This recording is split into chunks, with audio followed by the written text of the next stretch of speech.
Today's project is in Wales for our client, an international finance company.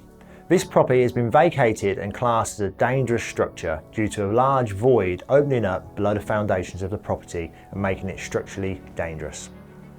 Due to the location and the position of the property being on a slope and the instability of the underlying soils, the engineers asked us to design a solution not only to make the property secure in the short term, but also a final long-term solution. The final design we agreed on was a two-part solution.